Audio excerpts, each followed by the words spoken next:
आइए समझते हैं कि शेयर मार्केट क्या होता है, शेयर मार्केट किस तरीके से काम करता है और क्या ये हमारे लिए यूज़फुल है कि नहीं है, इसको भी समझने की कोशिश करते हैं। तो शेयर मार्केट एक ऐसी जगह होती है जहाँ पे बहुत सारी कंपनियों के शेयर लिस्ट होते हैं और हम अपना पैसा लगाते हैं, इन्वेस्ट करते हैं और उसके बदले हमें शेयर मिल जाते हैं, यानी कि उस कंपनी की हिस्सेदारी मिल जाती है। और अगर वो कंपनी फ्यूचर में ग्रो करती है तो हमारे जो पैसा लगाया है वो भी धीरे धीरे ग्रो करता रहता है। चलिए इसको एक एग्जाम्पल से समझने की कोशिश करते हैं। धीरू भाई अंबानी ने जब रिलायंस को स्टार्ट किया था तो उन्होंने मल्टीपल सोर्स से पैसा इकट्ठा किया था और जब उनको पैसे की और ज़रूरत पड़ी 1977 में, जब उन्हें और पैसों की ज़रूरत पड़ी तो उनके पास अदर ऑप्शन ही बचे थे। रीज़न क्योंकि बैंक से अगर वो लोन लेते तो बैंक से उन्हें 12 से 15% का इंटरेस्ट देना पड़ता और इसी के साथ साथ हर साल इंटरेस्ट देने के साथ साथ हर महीने उन्हें EMI भी तो पे करनी होती। लेकिन उनके पास दूसरा ऑप्शन था कि वो डायरेक्ट पब्लिक से पैसा ले लें। तो इसके लिए उन्होंने IPO लॉन्च करा, यानी कि इनिशियल पब्लिक ऑफरिंग, यानी कि पहली बार उन्होंने स्टॉक मार्केट में अपनी कंपनी को लिस्ट कराना चाहा।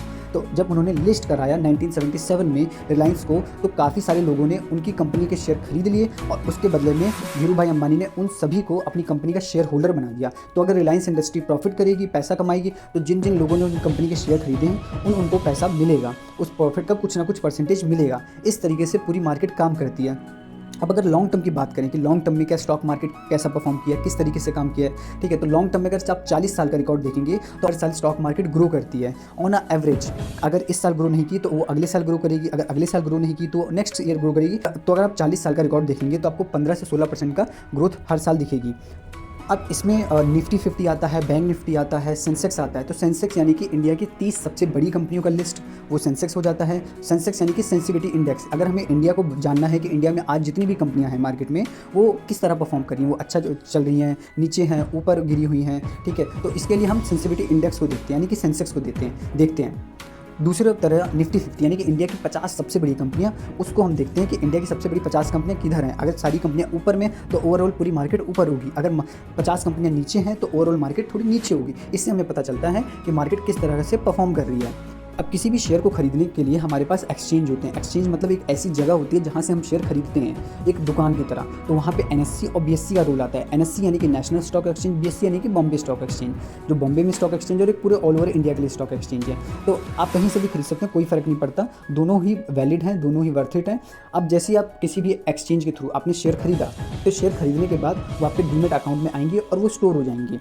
शेयर मार्केट में इन्वेस्टमेंट करने के लिए आपको डीमेट अकाउंट की जरूरत पड़ेगी। डीमेट अकाउंट बेसिकली आपका उस तरीके से होता है जिस तरीके से आपका एक सेविंग अकाउंट होता है। सेविंग अकाउंट में आप पैसा डिपॉजिट करते हो तो आपका पैसा आपको दिखता है कि हाँ मेरा पैसा इतना पड़ा हुआ है। उसी तरीके से डीमेट अकाउंट में आपने कोई भी शेयर खरीदा है तो आपके डीमेट अकाउंट में आके वो स्टोर होता है, एक नंबर होगा, उसमें आपका स्टोर होगा और लाइफ टाइम तक वो पड़ा रहता है अगर आपके पास वो डीमेट अकाउंट का नंबर पड़ा हुआ है। और वो आपका आधार कार्ड, पैन कार्ड और काफ़ी सारी चीज़ों से लिंक होता है। जैसे पूरा प्रोसेस सेविंग का होता है उसी तरीके से प्रोसेस हमारा डीमेट अकाउंट का भी होता है। अब अगर आप स्टॉक मार्केट में एकदम बिगनर हैं तो बिगनर से स्टार्ट करने के लिए तो सबसे पहले आपको पढ़ना चाहिए, आपको चीज़ों को समझना चाहिए कि पूरा प्रोसेस किस तरह काम कर रहा है, मार्केट किस तरह काम कर सकती है, ठीक है। और सबसे पहले आपको स्मॉल स्टॉक लेने चाहिए बहुत अच्छी कंपनियों के, यानी कि बड़ी कंपनियों के, जैसे रिलायंस हो गए, टाटा हो गए, टाटा मोटर्स, टाटा स्टील, ऐसी कंपनियों के स्टॉक लीजिए और एक क्वांटिटी लीजिए जिससे आपको समझ में आए कि हाँ मार्केट ऊपर जा रही है, नीचे जा रही है, किस तरह परफॉर्म करिए। और उसको हमेशा आपको बैंक के इंटरेस्ट रेट से कंपेयर करना है, यानी कि बैंक में आपको साल में अगर 7% का इंटरेस्ट मिलता है, 6% का इंटरेस्ट मिलता है FD पे, तो यहाँ पे आपको मार्केट में इन्वेस्टमेंट से क्या रिटर्न मिल रहा है, इससे आपको इसको समझने की कोशिश करना है। शेयर मार्केट में कुछ लोग पैसा कमाते हैं, कुछ लोग पैसा डुबाते हैं। उसके पीछे का मेन रीज़न होता है कि आपने जो स्टॉक पिक किए हैं वो किस तरह परफॉर्म कर रहे हैं, आपने जो कंपनी पिक करी है वो किस तरह से काम कर रही है। अगर आपने अच्छी कंपनी पिक की है जिनका फ्यूचर बहुत अच्छा है, फ्यूचर में ग्रोथ रेट बहुत अच्छा है, तो आपका स्टॉक भी बहुत अच्छा परफॉर्म करेगा। और अगर आपका स्टॉक अच्छा परफॉर्म करेगा तो आप अच्छा प्रॉफिट कमा पाएंगे।